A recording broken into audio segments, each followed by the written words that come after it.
They increased the size of the offering. They increased the price of the offering. At the same time, apparently, they were getting wind that the results of the company, the financial results, were a little bit weaker than anticipated. And when Bain Capital bought us and Ampad come in, that was a whole different story. This was the worst day of my life.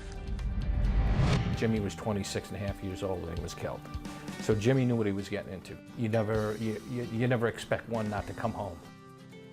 Good evening, everybody, and welcome to RFL. I am Richard French, and thank you so much for joining us this Thursday evening, May 24th. We got a lot to cover tonight. But up first will be the Facebook fiasco. And after the bungled IPO, the masses getting ready to defriend Facebook. We're going to have the latest details in the fallout and some of the overarching questions that go beyond just Facebook as it relates to Wall Street. And next, is it time for another game change? Would Obama really swap out Joe for Hillary? And before you say, give me a break here, I want you to think about that one. And could that be enough here to wake up the base? And later, the war of the ads. Obama and Romney firing ads back and forth over basically, when it comes to Bain, what the real narrative is going to be when it comes to the election. But is it really a campaign winning issue here for either candidate? We'll delve into that. And then sports. And I know you Ranger fans are saying, like, give me a break here, but we got to talk about last night. And also, if you're the Jets here, well, they're wrapping up their first week of OTAs and, of course, Tim Tebow, the story that everybody wants to talk about. We're going to have all that and a lot more coming up in this edition of RFL, but let's begin with the Facebook fiasco, and we start with that with our senior political correspondent, Andrew Whitman, who's in first position. And Rich, the fallout not going away anytime soon. The problematic Facebook IPO, the backlash continues, with even more information coming out now about what went wrong and what might happen next. Facebook is now in talks with the New York Stock Exchange to move its stock from NASDAQ after a botched initial public offering. The much-anticipated IPO was delayed by a half hour Friday because of glitches, and there are now suspicions of illegal activity. Fingers are being pointed in every which way, but there's not really anyone to blame except all the groups involved are equally suspect. U.S. regulators want to know if big-time investors at Morgan Stanley were tipped off about a negative report on Facebook's finances Friday, information regular investors didn't get. The SEC is investigating, and the state of Massachusetts has subpoenaed the bank. Where there are certain preferred investors given special information which gave them an advantage or an edge here. Shareholders are also suing Facebook, alleging the social network hid those slow revenue projections due mostly to increased use of apps and mobile devices. We continue to use it on the mobile phone, then we are less likely to click on the ads, and that's the big threat for them. The stock closed up slightly Wednesday, but it's now trading around $32.50. That's down from its initial offering price of $38.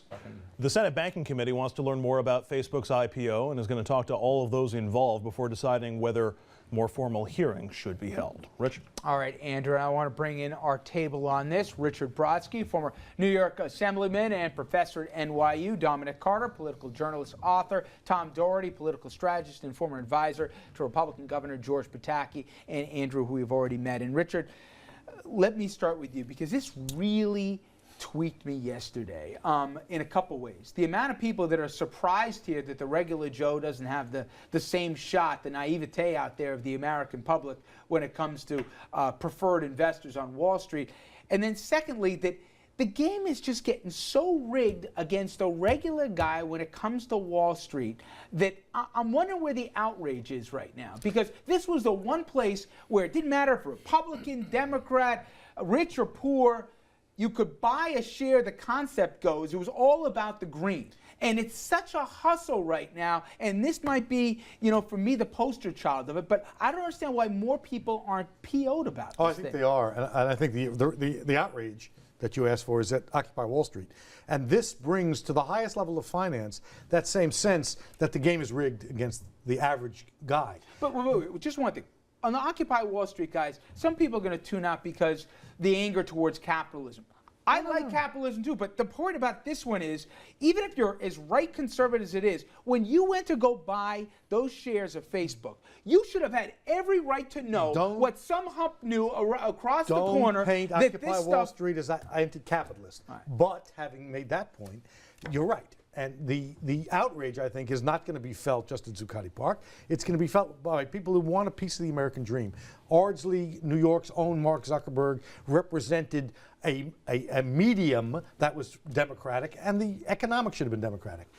Distinguish between the legal problem, did they fake the numbers with respect to their economic prospects, and the less legal but equally irritating thing, why do you have to give all the benefit to the same guys at Bain Capital all the time? And let's break it down for the regular person out there. It's your friends at Goldman Sachs. At the end, it's the John Corzine who stole billions We don't even from people. have to go there. We don't even have to make this thing political. For me, the issue is, why should some investors know certain information about the actual real revenues of a company when other people aren't? It's just But the wrong. problem here, Rich, isn't with capitalism. It's with unfettered capitalism. It's with hands-off, can't impede the capitalist Wall Street process in any way, shape, or form. BS is about where's the regulators? But there are so many people who say you can't regulate it because it'll regulate itself and because you're just going to put the brakes on the wheel as it's going down. Well, Tom, let me ask you. You don't like the government getting everybody's business, but are you with me here that somebody should be minding the store, that you shouldn't have different rules for different people depending on how many zeros are in the bank account? I think you're absolutely right. I mean, I don't understand why. I mean, listen, I've had a friend who years ago told me he got a phone call out of nowhere that someone put him in an IPO and said, you're a friend of mine, you can buy this stock earlier. He bought the stock, and 6 weeks later he made $40,000. He said, I don't even know how that happened. I think it's ridiculous. I think that it's an unfair system. It should be a level playing field. And quite frankly, I think when a stock drops 16% over the span of a week, it says they cooked the numbers. Somebody's going to have to pay for that, and they should pay for it. Well, will they pay for it?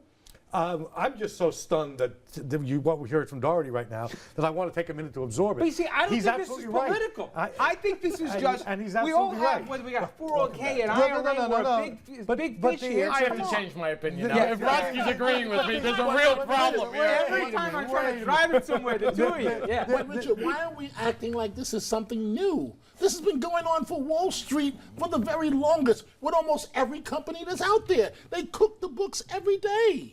I mean, come on, seriously, Tom. If we're going to talk about this, let's be serious. I don't think people realize how nakedly tilted the system is. The rich fat cats getting stocks that's not open to the public.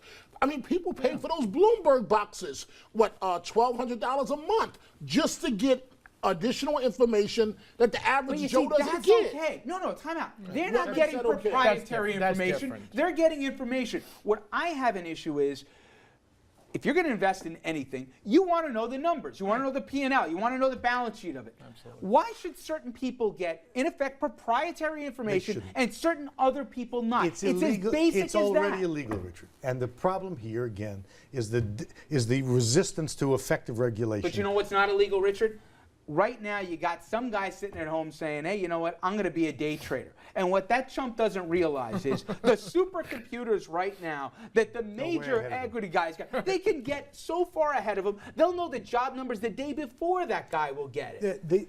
It's no longer capitalism in the sense that you have a marketplace that's accessible to people regardless of their status, where trades are honestly made. That's the problem that caused the collapse 4 years ago. That's the problem that Dodd-Frank and the Volcker rule are trying to deal with. That's the thing that the Republican Party keeps resisting, and that's the thing that if we don't rein it in, will ruin the country again.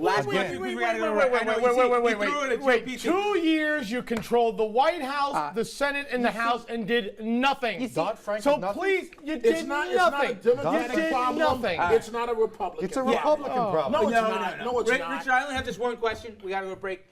You've been trying to police Wall Street when you were up in Albany, and obviously you were a candidate for Attorney General as well. Has this always been going on? I mean, inside information, it's not new. Now, be honest. But has it gotten worse? Be honest about it. Yes. I will if you will. It's newer in the sense that the technology has made the consequences of the manipulations infinitely more powerful. Things are different than they were 40 years ago. Have they always cooked the books? They have, to one extent or another, cooked the books, but the books were never this large, and the cooking didn't poison as many people. The incentivization for short-term profit, it's always been there, but I think it's even more so now. I mean, look at some of the naked short selling and everything. All right.